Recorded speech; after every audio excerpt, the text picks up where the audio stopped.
बिस्मिल्लाहिर्रहमानिर्रहीम। Programme focus में आपको खुशामदीद कहते हैं। सबसे पहले बिजनेस अपडेट्स में बात करेंगे पाकिस्तान स्टॉक एक्सचेंज की। आज भी 100 इंडेक्स ने तारीख रकम कर दी, नई सतह उबूर करता हुआ 100 इंडेक्स ने एक और रिकॉर्ड बना लिया और एक ही रोज में दो नए रिकॉर्ड कायम कर दिए। एक तारीख की बुलंद तरीन सतह पर ट्रेड होने का और एक तारीख में पहली दफा बुलंद सतह पर बंद होने का। 100 इंडेक्स की क्लोजिंग हुई 57,397 पॉइंट्स।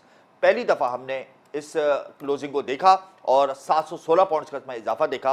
इसके बाद 100 इंडेक्स ने आज रिकॉर्ड हाई किया 57,550 पॉइंट्स का लेवल, और ये रिकॉर्ड हाई था। तारीख में इससे कबल हमने 100 इंडेक्स को इस लेवल पे ट्रेड होता हुआ नहीं देखा। सेंटिमेंट्स बहुत ज़्यादा हाई हैं, ब्रोकर्स के, फाइनेंसर्स के, इन्वेस्टर्स के। बहुत रिकॉर्ड तेजी देखी गई ट्रेडिंग के दौरान और आज 100 इंडेक्स ने एक बार फिर दो नए रिकॉर्ड कायम किए। इस हवाले से हम तफसीली गुफ्तगू करेंगे और इसकी बुनियादी वजूहात क्या है, 100 इंडेक्स ने क्यों तारीख रकम की। इसकी वजह यह है कि IMF का जो स्टाफ लेवल एग्रीमेंट है पाकिस्तानी हुकूमत के साथ वो तय पा गया है। IMF के मुस्बत मुज़ाकरात से मार्केट आज रिकॉर्ड प्लस हुई। उसके अलावा करेंसी मार्केट में डॉलर की कीमत में फिर से कमी हुई। करेंसी मार्केट में डॉलर बहुत दिनों के बाद कमी के साथ नीचे आया, कीमत में कमी हुई। इंटरबैंक मार्केट में डॉलर 288 रुपये 14 पैसे से कम होकर 287 रुपये 38 पैसे का हो गया। 76 पैसे की इसमें कमी देखी गई। ऑब्वियसली जब हमारे इन्फ्लोज बेहतर होंगे और रिजर्व्स हमारे बढ़ेंगे तो इंटरबैंक मार्केट हो, ओपे मार्केट के अंदर डॉलर की कीमत में कमी होगी और रुपया मजबूत होगा। ओपे मार्केट में भी पॉजिटिव इंपैक्ट आया और ओपे मार्केट में डॉलर 50 पैसे सस्ता हुआ, 289 रुपये 50 पैसे से सस्ता होकर 289 रुपये का हो गया। IMF का मुआहदा हो गया हुकूमत से। IMF ने हुकूमत की कारकर्दगी को सराहा है, ये एक बड़ी खुशखबरी है। इस खुशखबरी को मुस्बत अंदाज में स्टॉक मार्केट में लिया गया, करेंसी मार्केट में लिया गया और पाकिस्तान और IMF के दरमियान स्टाफ सतह पर मुआहदा तय पा गया है। IMF एग्जीक्यूटिव बोर्ड की मंजूरी से पाकिस्तान को जल्द 70 करोड़ डॉलर मिलेंगे। निगरान हुकूमत ने तमाम मुआशी अहदाफ हासिल कर लिए। IMF के रिमार्क्स, ये बड़ी खुशाइन बात है। इन रिमार्क्स को बहुत ज़्यादा पॉजिटिव लिया है हमारे मालियाती इदारों ने, हमारी फाइनेंशियल मार्केट ने, हमारी स्टॉक मार्केट ने। हमारा मोराल बुलंद हुआ है, हमारे अंदर डिटर्मिनेशन आई है, हमारा कॉन्फिडेंस लेवल बढ़ा है, मुल्की पॉलिसियों में तसलसल है, मौसी इस्तेहकाम आ रहा है। आइंदा आने वाले दिनों में पाकिस्तान मार्केट की बुनियाद पर एक्सचेंज रेट पर अमल जारी रखेगा। आइंदा चंद माह में महंगाई में कमी आएगी, लेकिन IMF ने कहा है अपने गर्दिशी कर्जों को कंट्रोल करने के लिए बिजली और गैस की कीमतों में इजाफा करें और हुकूमत ने इस बात की यकीन दहानी करा दी है कि आइंदा आने वाले दिनों में बिजली और गैस की कीमतों में मजीद इजाफा होगा। पाकिस्तानी हुकाम इस वक्त मुश्किल मौशी हालात में है, लेकिन इसके बावजूद तमाम मौशी अहदाफ इन्होंने सर किए हैं, पूरे किए हैं और वजीर ख़जाना तारीफ की मुस्तहिक हैं।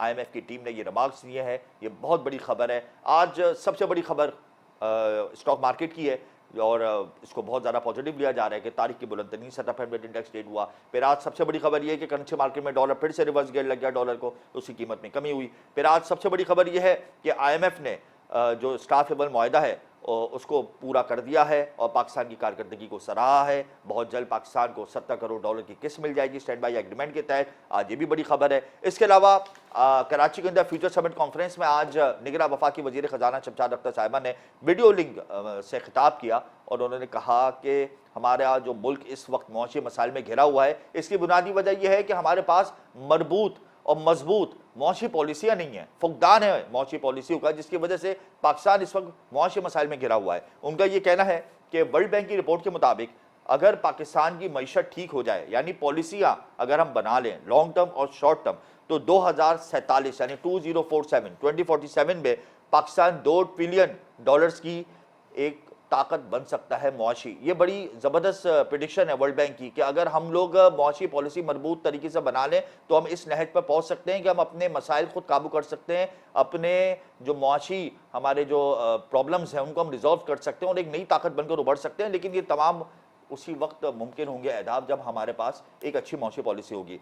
इसके अलावा शमशाद अख्तर साहिबा ने वीडियो लिंक प्रोग्राम में कहा है कि इस प्रोग्राम पर यानी स्टैंड बाई एग्रीमेंट जो इस वक्त IMF के साथ चल रहा है और एक किस्त हमें मिलेगी, उसके बाद जब इलेक्शन होंगे और नई हुकूमत आएगी तो पाकिस्तान कोशिश करेगा कि वो IMF से 7 अरब डॉलर का एक नया प्रोग्राम करे। इसके अलावा उन्होंने टैक्स चोरी को एक बड़ा मसला करार दिया और कहा है कि हम डिजिटल सिस्टम लेकर आ रहे हैं ताकि नॉन फाइलर को और टैक्स चोरों को पकड़ा जा सके। इसके अलावा फ्यूचर समिट कॉन्फ्रेंस में उन्होंने ऑनलाइन खिताब में यह भी कहा है कि मालियाती खसारे को कम करने के लिए गुज़िश्ता हुकूमतों ने अंदरूनी और बैरूनी कर्जे लिए। पॉलिसियों के फुकदान के सबब पाकिस्तान के मौसी मसाइल बढ़े।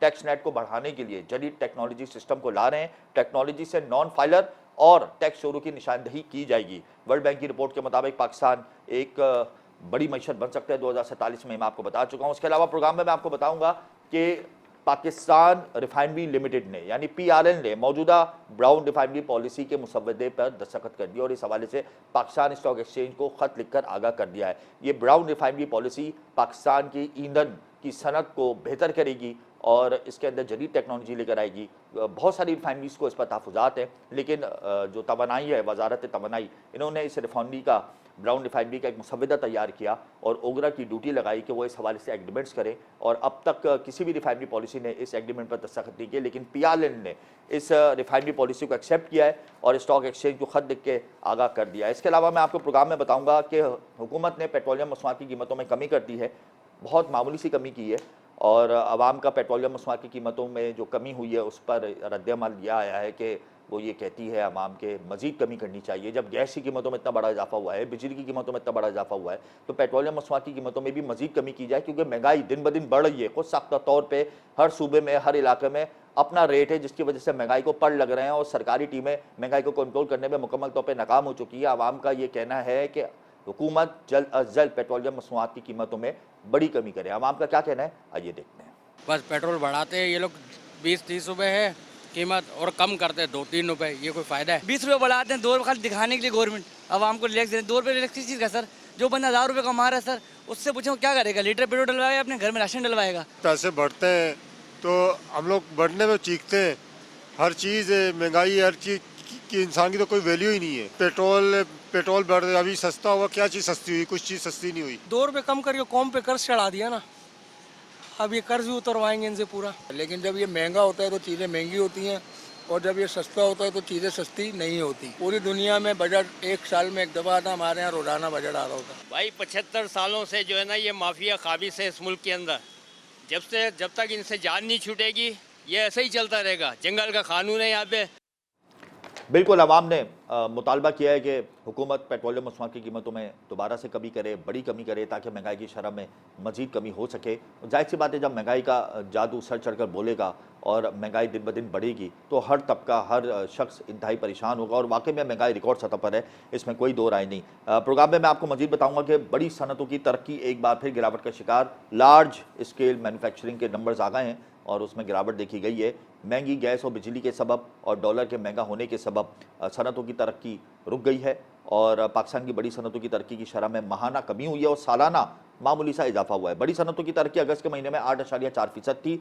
सनतों की तरक्की अगस्त के मुकाबले में सितंबर में कम होकर 3.5% हो गई, यानी एक महीने में सनतों की तरक्की 3.5% पर आ गई है मनफी। एक साल में बड़ी सनतों की तरक्की 0.5% से बढ़कर 1% हो गई, यानी सालाना सनतों की तरक्की में स्लाइटली हम इंक्रीज देख रहे हैं। माली साल 2023-24 के 3 माह में बड़ी सनतों की तरक्की में 0.7% का इजाफा हुआ है, यानी 0.7% पर इस वक्त आ गई है जो माली साल के 3 माह है। लेकिन ये कोई बहुत अच्छे फिगर्स नहीं है। लार्ज मैन्युफैक्चरिंग स्केल को बहुत अच्छे नंबर्स पर आना चाहिए और सबसे पॉइंट वाली बात यह है कि बड़ी सनतों की तरक्की में टेक्सटाइल सेक्टर की तरक्की जवाल पजीर का शिकार हुई है, ऑटोमोबाइल सेक्टर जवाल पजीर का शिकार हुआ है, फर्नीचर की सनत जवाल पजीर का शिकार हुई है, फार्मा स्लाइटली इंप्रूव हुआ है। इसके अलावा हम देखेंगे कि होम टेक्सटाइल के नंबर्स बड़े अच्छे आए हैं। शोबा खुराक यानी फूड एंड एग्रीकल्चर सेक्टर के नंबर्स अच्छे आए। इस हवाले से हम तफसीली बात करेंगे इस प्रोग्राम में।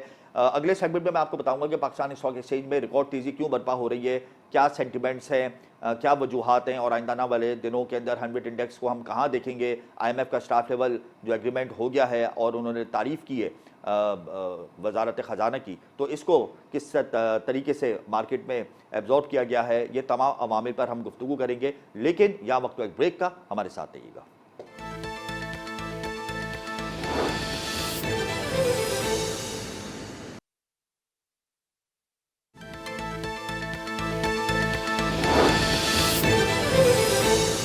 Welcome back. Pakistan stock exchange में आज 2 नए रिकॉर्ड दोबारा से बने हैं। रिकॉर्ड तेजी देखी है, तारीख में पहली दफा 100 इंडेक्स ने 57,550 पॉइंट्स का लेवल अबूर किया है। वजूहात क्या हैं और सेंटिमेंट से बहुत ज़्यादा पॉजिटिव हैं फाइनेंसर्स के, ब्रोकर्स के, इन्वेस्टर्स के, और ये आगे भी क्या इसमें तसलसल रहेगा, इन्हीं तमाम पॉइंट्स को हम डिस्कस करेंगे इस सेगमेंट में। और इस हवाले से हमें प्रोग्राम में ज्वाइन कर चुके हैं जफर मोती, साबिक डायरेक्टर पाकिस्तान स्टॉक एक्सचेंज। बहुत शुक्रिया जफर साहब आपका।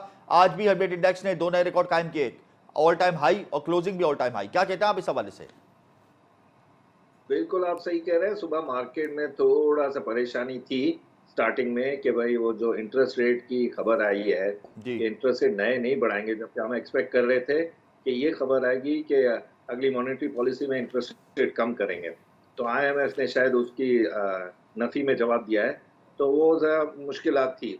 लेकिन फिर मार्केट ने इसको एब्जॉर्ब कर लिया, क्योंकि आईएमएफ की इस दफ़ा की जो ट्रांशे के लिए $70 करोड़ की, उसमें जो बॉडी लैंग्वेज है या उसमें जो डील है वो ऐसी लग रही है कि आईएमएफ को भी हमारे वर्किंग जो है सिस्टम की वो पसंद आ गई है।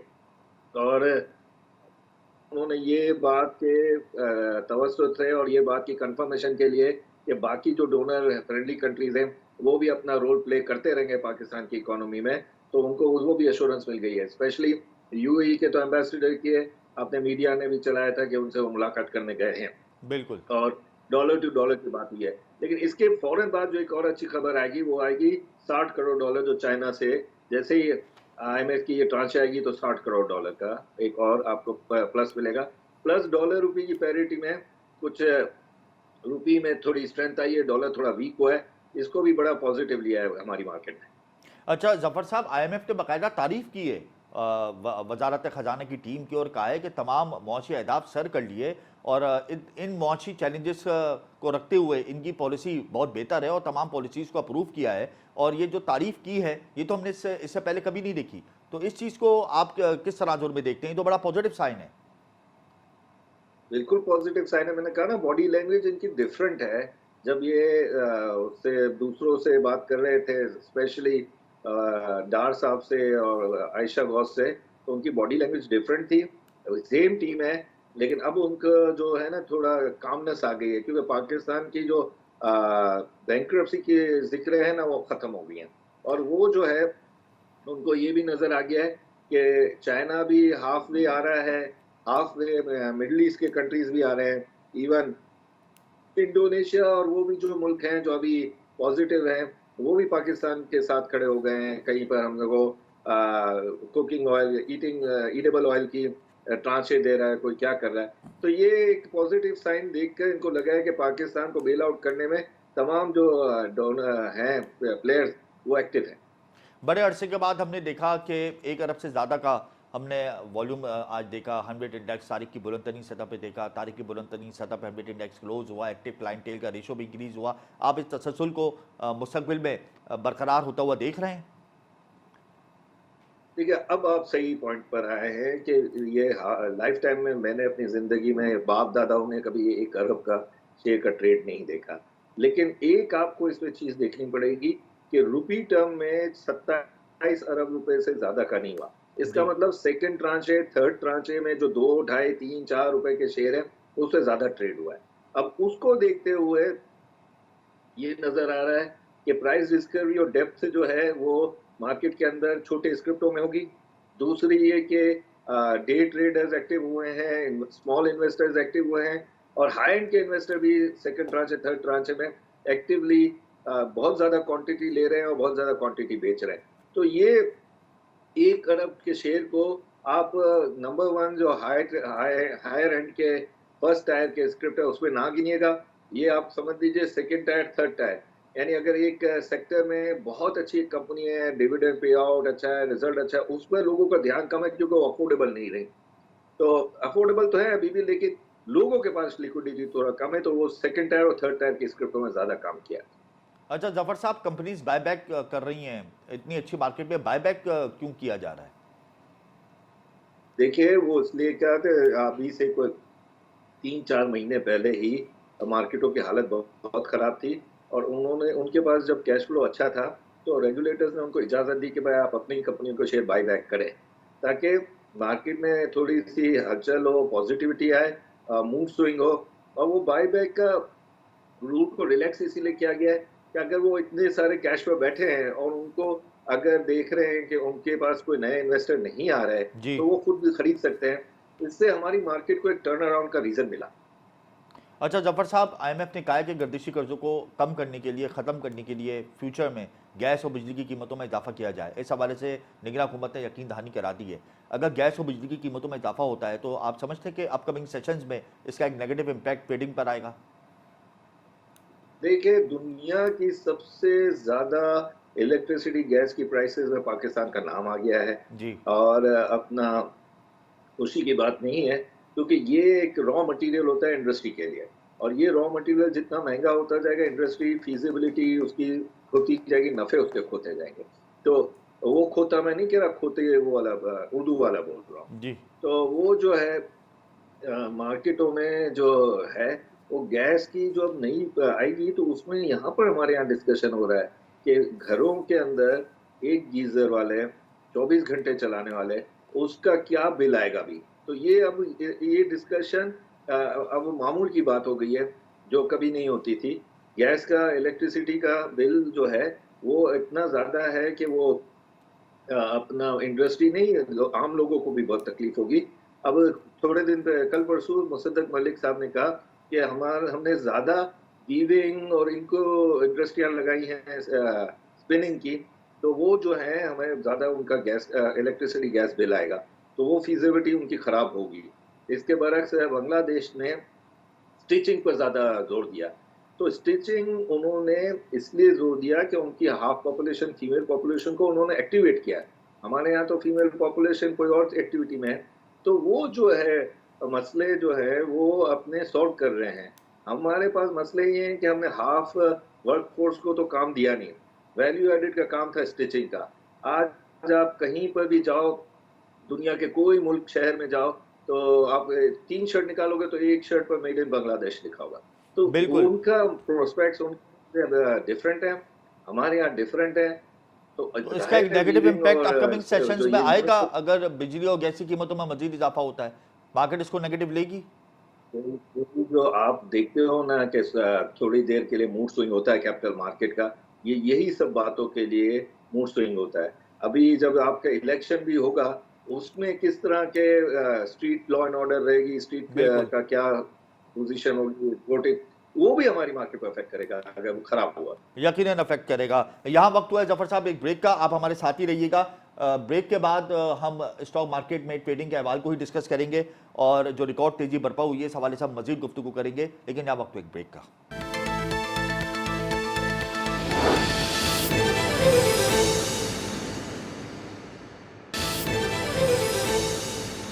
Welcome back. प्रोग्राम में इस वक्त हमें ज्वाइन कर चुके हैं स्टॉक एक्सपर्ट शहरियार बट। बहुत शुक्रिया शहरियार आपका। कौन कौन से स्टॉक्स में आज नुमाया खरीदो फरोख्त का सिलसिला देखा गया, इस हवाले से क्या डिटेल है आपके पास? देखिए, आज पाकिस्तान स्टॉक मार्केट में बहुत ही एक तारीखी दिन था। ना सिर्फ इंडेक्स ने आज नया हाई किया, 57,500 की सतह भी अबूर कर दिया, एक माइलस्टोन अचीव किया। फिर हमने देखा कि वॉल्यूम साइड में जो बेहतरी देखने में आ रही है पाकिस्तान स्टॉक मार्केट में, आज हमने मार्केट में 100 करोड़ से ज्यादा शेयर का काम देखा। अगर आज से 3 माह पहले आप अगर सोचे तो ये एक दीवाने का ख्वाब ही लगता कि पाकिस्तान स्टॉक मार्केट में इतने वॉल्यूम लगेंगे।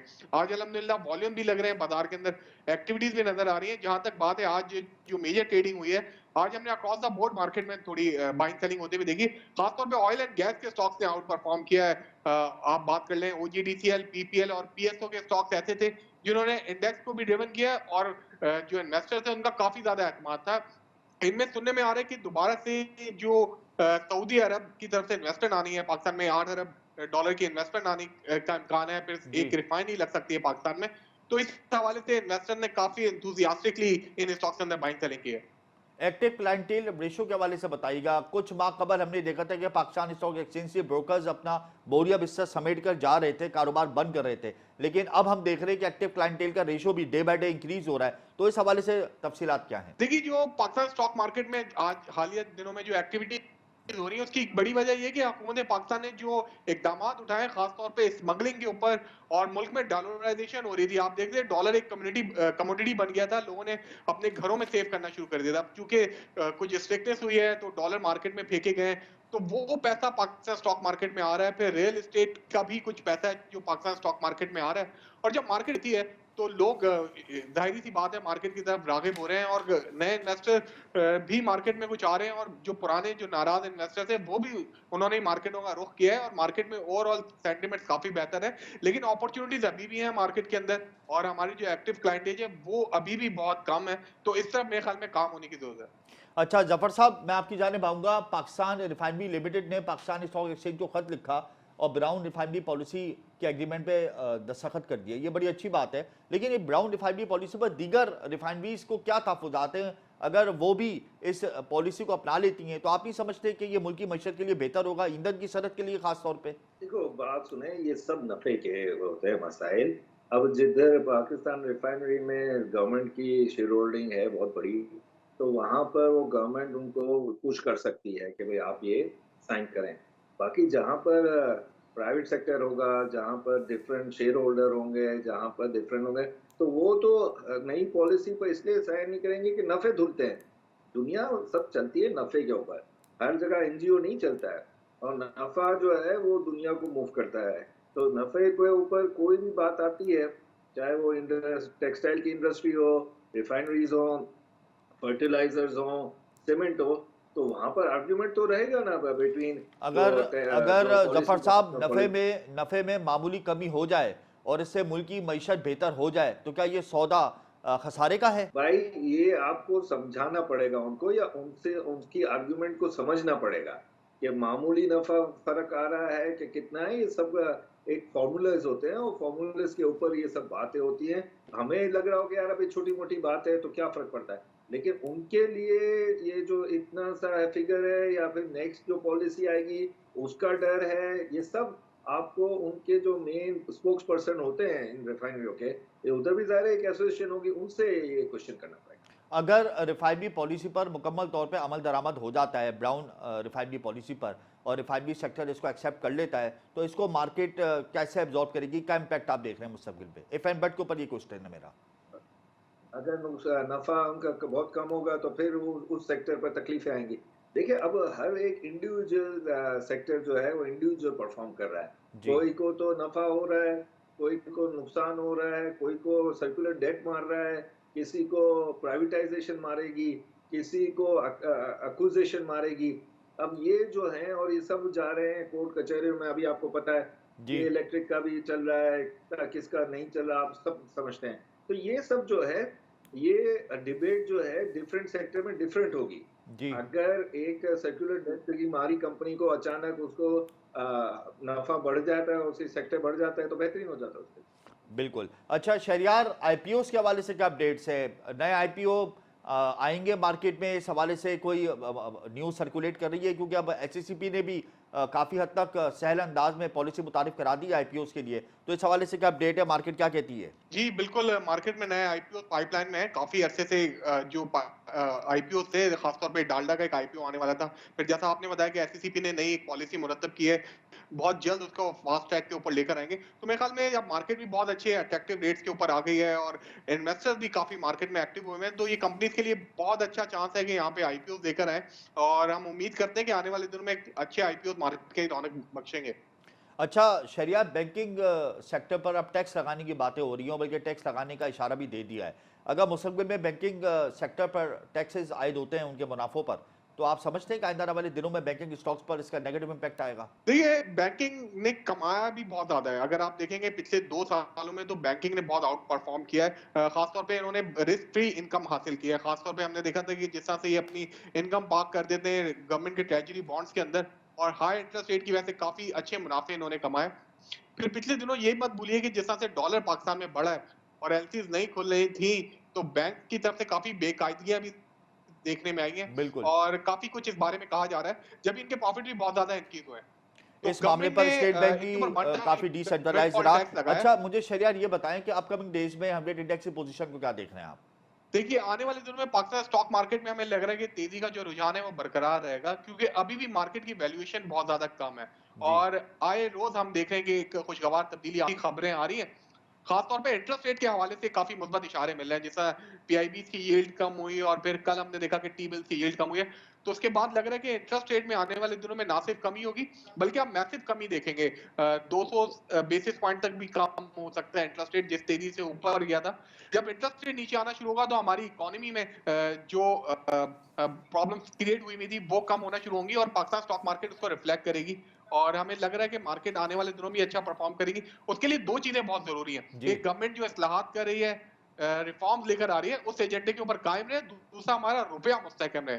अगर हमारा रुपया मुस्तहकम रहता है, गवर्नमेंट एफडीआई लाने में कामयाब होती है, बाहर से इनफ्लोज आते हैं, तो आप देखेंगे मार्केट इसी तरह बेहतर परफॉर्म करती रहेगी। बहुत शुक्रिया शहरियार भट्ट आपका और जफर मोती आपका, आपने अब तक कीमती वक्त हमें दिया। इसमें कोई दो राय नहीं कि अगर बेहतर मौसी पॉलिसी होगी और जो रिफॉर्म्स किए जा रहे हैं उस पर कायम रहा जाएगा तो यकीनन मार्केट आउटस्टैंडिंग परफॉर्मेंस देगी, बल्कि रिकॉर्ड परफॉर्मेंस देगी, जो कि दे रही है। इसमें कोई शक नहीं कि पाकिस्तान स्टॉक एक्सचेंज दुनिया की बेहतरीन स्टॉक एक्सचेंज में इस वक्त शुमार हो चुकी है। लास्ट सेगमेंट में मैं आपको लार्ज मैन्युफैक्चरिंग स्केल के फिगर्स के हवाले से बताऊंगा कि बड़ी सनतों की गिरावट क्यों दोबारा से हुई है, क्या अवामिल हैं, क्या मसाइल है, इस हवाले से हम तफसीली बात करेंगे। लेकिन यह वक्त हुआ एक ब्रेक का, हमारे साथ रहिएगा।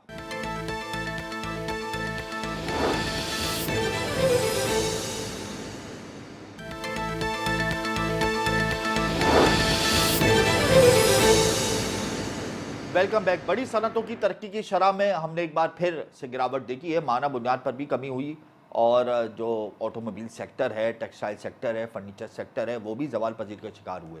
टेक्सटाइल सेक्टर जो हमारी एक्सपोर्ट में कलीदी किरदार अदा करता है, वो जब मुसलसल अताब का शिकार रहेगा तो इससे हमारी एक्सपोर्ट शदीद मुतासर रहेगी। इसी टॉपिक पर हम मुफस्सिल गुफ्तगू करेंगे सेगमेंट में, और इस हवाले से हमें प्रोग्राम में ज्वाइन कर चुके हैं Farazur Rahman, chairman Pakistan business group और चेयरमैन कोरंगी ट्रेड एसोसिएशन। आपका बहुत शुक्रिया फराज साहब। बड़ी सनतों की तरक्की की शरह एक बार फिर गिरावट का शिकार हो गई है। माहाना बुनियाद पर 3.5% की कमी हुई और सालाना बुनियाद पर स्लाइटली सा हमने इम्प्रूवमेंट देखा है, जस्ट 1%। क्या कहते हैं आप इस हवाले से? जो इस वक्त ओवरऑल सिचुएशन है, गैस है नहीं, पानी है, ये जो बेसिक चीजें होती हैं जो किसी भी इंडस्ट्री की इंफ्रास्ट्रक्चर होता है उसके लिए बहुत इंपॉर्टेंट होती है। बिल्कुल। और बदकिस्मती से जो है वो हमारे पास जो 64% रेवेन्यू देने वाला शहर है कराची, वो कराची शहर जो है वो ही बदहाली का शिकार है, जिसमें इंफ्रास्ट्रक्चर, पानी और तमाम चीजों के मसाइल अपनी जगह मौजूद है। तो बात यह है कि सबसे पहले तो हुकूमत को अगर बाकी तरजीही बुनियादों पे जो है वो इंफ्रास्ट्रक्चर के ऊपर तवज्जो देनी पड़ेगी, उसके साथ साथ डॉलर रेट की स्टेबिलिटी की तरफ तवज्जो देनी पड़ेगी। इस वक्त ताजिर घबराया हुआ है। दूसरा जो है वो लोन की अमाउंट जो है वो आपने देखा है काइबोर रेट कहाँ से कहाँ पहुंच चुका है। बिल्कुल। ये तमाम वो चीजें होती हैं जिसकी वजह से इन्वेस्टमेंट पुल नहीं हो सकती। जब इन्वेस्टमेंट पुल नहीं मगर होगी फराज तो साहब, definitely इस वक्त इंफ्रास्ट्रक्चर पर पैसा लगा नहीं सकती हुकूमत, जेब में पैसे नहीं है। मुल्क चलाने के लिए रेवेन्यू जनरेट करना पड़ेगा। फिस्कल डेफिसिट हमारा बढ़ा हुआ है, ट्रेड डेफिसिट हमारा थोड़ा कम हुआ है लेकिन अभी भी है। इंपोर्ट में स्लाइटली हमने डिक्रीज देखा है, एक्सपोर्ट भी हमारी डिक्रीज हो रही है, तो बैलेंस ऑफ पेमेंट्स हमारी आउट है इस वक्त। तो किस तरीके से इंफ्रास्ट्रक्चर पर हुकूमत तवज्जो देगी पर वक्त? ये तो बड़ा मुश्किल हो जाएगा। देखिए बात ये है कि मेरी समझ में एक बात ये नहीं आती, इंफ्रास्ट्रक्चर के जो टैक्सेस लिए जाते हैं वो कहाँ जाते हैं? क्या वो मुल्क के अखराजात में चले जाते हैं? क्या वो शाही खर्चियों में चले जाते हैं? बात ये कि इंफ्रास्ट्रक्चर जो है वो किसी भी इदारे के लिए, किसी भी मुल्क के लिए, किसी भी शहर के लिए बहुत ज़रूरी होता है। विदाउट इंफ्रास्ट्रक्चर तो आप कुछ भी नहीं कर सकते। आप क्या समझते हैं वो फंड कहाँ जाता है? आपकी निगाह में कहाँ जाता होगा ये फंड? इतने सालों से ये किसकी नज़र हो जाता है? देखिए इतने सालों से ये तनख्वाहों की बजाय तो जो बात हमारे सामने आती है वो तनख्वाहों की नज़र हो जाता है। और अगर तनख्वाहों की नज़र हो जाता है और उन तनख्वाहों से काम भी नहीं हो सकता, सफाई भी नहीं हो सकती, तो इसका मतलब ये हो गया कि वो हराम मौत जा रहा है। मतलब ये है कि करप्शन की नज़र हो जाता है और अयाशियों और मराद की नज़र हो जाता है, ब्यूरोक्रेसी की और पॉलिटिशियंस की। मुख्तसर यही है। बिल्कुल, सरकारी अफसरों के पेट्रोल पे खर्च हो जाता है, उनके पोस्टों पे बैठे हुए लोगों के जो है वो घरों के रेंटों में खर्च हो जाता है। बात यह है कि देखिए जो सूरत हाल है इस वक्त जो है ना, बिजनेसमैन बहुत परेशान, और मैं समझता हूँ कि वो वक्त है कि जब बिजनेसमैन को एक एज मिले। आने वाले इलेक्शन सामने खड़े हुए हैं, अभी जो प्रोजेक्ट हम लेके आ रहे हैं मैं समझता हूँ उसके अंदर आईटी का बूम बहुत जरूरी है, ताकि हम एक्सपोर्ट में कुछ बेहतर डेवलपमेंट कर सकें। और इसके सिलसिले में जो है ना वो मैं ये देख रहा हूँ कि जो इस वक्त रेडी जो चीज़ें हैं उसमें मैं समझता हूँ SIFC एक अच्छा प्रोजेक्ट है, उस पर काम हो रहा है, बहुत अच्छी बात है। मगर लोगों के इस पर भी ग्रीवेंस है कि पता नहीं 3 महीने बाद जब नई हुकूमत आती है तो क्या वो इस कंटिन्यूटी को लेके चलती है, क्या वो इसी तरीके से जो है चीज़ों को आगे लेके चलती है। एक जगह आप जो है वो प्राइसेस डॉलर की कम कर रहे हैं, माशाल्लाह उसको स्टेबल लेके आ रहे हैं। दूसरी जगह आपने पेट्रोल की प्राइसेस और डीजल की प्राइसेस तो खातिर ख्वाह कमी की है। तीसरी जगह सुनने में ये आ रहा है कि IMF जब अपने डायलॉग क्लोज कर रही है तो कह रही है कि जी बिजली को और गैस को और मजीद महंगा किया जाए। बिल्कुल। तो बात ये है कि अगर ये चीज जो है इसी तरीके से चलेगी, बात ये है कि उसका एंड रिजल्ट क्या निकलेगा? उसका एंड रिजल्ट तो यही निकलेगा कि हमारी कॉस्ट ऑफ डूइंग बिजनेस बढ़ जाएगी। जब कॉस्ट ऑफ डूइंग बिजनेस बढ़ जाएगी तो डेफिनेटली मुल्क बहरान से शिकार कैसे बाहर आएगा? तो अच्छा हमें हमारे डायलॉग फराज साहब ये भी बताएं कि देखें बड़ी सनतों की तरक्की अगर गिरावट का शिकार हो रही है तो उसकी बुनियादी वजह यह है कि छोटी सनतें परफॉर्म नहीं कर रही। तो छोटी सनतों की जो तकालीफ हैं, उनके जो मसाइल हैं, उनको हल करने के लिए फौरी तौर पे कौन से इकदाम करने होंगे ताकि बड़ी सनतें परफॉर्म कर सकें? इस हवाले से आप क्या कहेंगे? दुनिया भर के अंदर सिक इंडस्ट्रीज या छोटी कॉटेज इंडस्ट्रीज के लिए स्पेशल पैकेज, स्पेशल मराहत और स्पेशल रेट्स दिए जाते हैं, क्योंकि कोई भी बड़ी इंडस्ट्री जो है वो कॉटेज इंडस्ट्री के साथ कनेक्शन के बगैर चल नहीं सकती। बिल्कुल। कॉटेज इंडस्ट्री के अंदर वही शख्स जो है, क्योंकि वो उसको अपने प्रॉफिट्स निकालने होते हैं, तो वो अखराजात उस तरह से नहीं करता और फिर उसके बाद ऑटोमेटिकली वो उसी से प्रॉफिट कर लेता है और बड़ी इंडस्ट्रीज को सपोर्ट नहीं करती। यहाँ प्रॉब्लम ये है कि कॉटेज इंडस्ट्री जो है वो चलाना ही मुश्किल हो गया है। अब लिक्विडिटी जो है वो कॉटेज इंडस्ट्री का सबसे बड़ा प्रॉब्लम। कॉटेज इंडस्ट्री के पास जो है वो इतने फंड्स नहीं होते कि वो जो है वो अगर फर्ज करें कि जी कोई चीज़ $2 पर केजी मिल रही है और वो $4 पर केजी भी चली गई है, तो अब जाहिर है वो कैसे बनाएगा? तो ये तमाम चीज़ें उससे जो है वो होता ही है कि अल्टीमेटली कॉटेज इंडस्ट्री सबसे ज़्यादा जो है वो आपके मुलाजमीन रखती है। कॉटेज इंडस्ट्री जो है वो सबसे ज़्यादा जो है वो आपके पास रोज़गार के मौके देता है लोगों को। अब जो सूरत हाल बन रही है, सूरत हाल में मैं समझता हूँ कि हमें सिक इंडस्ट्रीज पे और कॉटेज इंडस्ट्री पे तवज्जो देने की जरूरत है। अच्छा फराज भाई, ताकि अच्छा मुझे ये भी बताइए कि देखें आपने तो तहफ़्फ़ुज़ात बता दिए कि हुकूमत ये इक़दाम करे, ये पॉलिसीज़ अपनाए कॉटेज इंडस्ट्री को लेके, लार्ज मैन्युफैक्चरिंग इंडस्ट्रीज़ को लेके, लेकिन हुकूमत को भी तहफ़्फ़ुज़ात है बिजनेस कम्युनिटी को लेके, टैक्सेशन के हवाले से, नॉन फाइलर के हवाले से, फिर टैक्स रिटर्न ज़ीरो फाइल करना, फिर ओवर वैल्यूएशन करना, इनफेक वॉइसेस करना, फिर जो हुकूमत की जो पॉलिसीज़ हैं उनके ऊपर अमल ना करते हुए टैक्स और गैस की चोरी करना, ये शिकायत भी सामने आती हैं बिजनेस सेक्टर के हवाले से और हमने देखा है कि गुज़िश्ता कई सालों से तवातुर के साथ आ रही हैं। तो अगर बिजनेस सेक्टर इस हवाले से परफॉर्म करे, पॉजिटिव परफॉर्म करे, हुकूमत को रिलीफ दे, टैक्स रिटर्न बढ़कर, टैक्स देकर, टैक्स नेट में आकर, तो आप नहीं समझते कि मसाइल खुद ब खुद कम होते जाएंगे? देखिए, सबसे पहले तो मैं आपको एक बात ही बता दूं कि ये जो इल्ज़ाम है इसको मैं मुस्तरद करता हूँ, ठीक है? सही है। बात ये टैक्स कलेक्शन जो है वो तो एक भीख मांगने वाला भी अपने मोबाइल पे बैलेंस डाल रहा है ना, तो वो टैक्स दे रहा है। बिल्कुल। और अपनी ताकत से ज्यादा दे रहा है। मतलब टैक्स चोरी बिजनेस कम्युनिटी नहीं करती, आप ये कह रहे हैं? ओवर वैल्यूएशन, इनफेक वॉइसेस नहीं करती? ओवर वैल्यूएशन हर चीज की जो है ना, देखिए हर चीज की कैपेसिटी है। जब आप कानून ऐसा बनाएंगे कि जो कानून इम्प्लीमेंटेशन के काबिल नहीं होगा, तो टैक्स चोरी जो है वो डेफिनेटली आपके अपने इदारे के लोग आपको कहेंगे कि जी आप ये जमा करा दें। जहाँ आपने नील रिटर्न की बात की है, क्या आपने कभी उनसे पूछा कि भाई तुमने नील रिटर्न दाखिल की है, तुम्हारे कारोबार की पोजीशन क्या है, तुम सिख हो, तुम्हारे साथ क्या परेशानी है, क्या तुम्हारे को कोई कारोबार की वो है?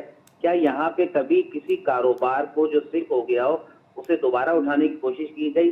जैसे अमेरिका के अंदर फोर्ड ट्रक को अगर वो तबाह हो गया, दिवालिया हो गया, तो उसे दोबारा खड़ा किया, गवर्नमेंट ने खड़ा किया। करेंसी वैल्यूएशन पर एक्सपोर्टर ने लाखों डॉलर्स कमाए, स्टॉकिंग की डॉलर की, इस हवाले से आप कुछ कहेंगे या इसको भी मुस्तरद करते हैं? इस हवाले से मैं बिल्कुल कहूंगा, क्योंकि ये एक कौमी जुर्म है।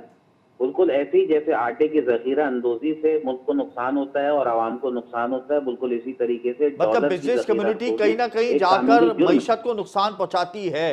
At the and business community अपने फायदे के हुसूल के लिए, अपने नफे के हुसूल के लिए मईशत को नुकसान पहुंचा देती है। आप ये इस बात को तस्लीम करते हैं? जी, इस बात को बिल्कुल तस्लीम करता हूँ और इस बात को बरमला इस पे कैंपेन चलाई है हमने, और आज से नहीं 2 साल से चला रहे हैं। हम कहते हैं कि कौमी मुजरिम है वो शख्स। ये तो क्रैकडाउन शुरू हुआ है 3 महीने पहले जी, 2 महीने पहले, ठीक है ना। हमने तो ये कैंपेन बहुत पहले से चला दी कि जो जखीरा अंदोजी कर रहा है डॉलर की, वो कौमी मुजरिम है।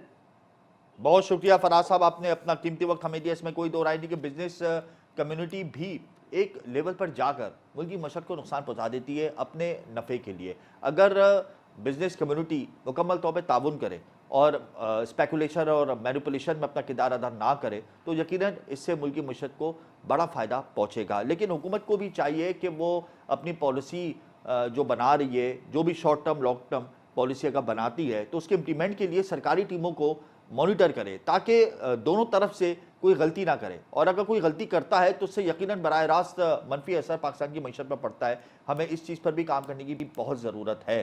प्रोग्राम का वक्त यहाँ पर ख़त्म होता है। मुझे और मेरी टीम को कल तक के लिए इजाज़त दीजिए। अल्लाह हाफ़िज़।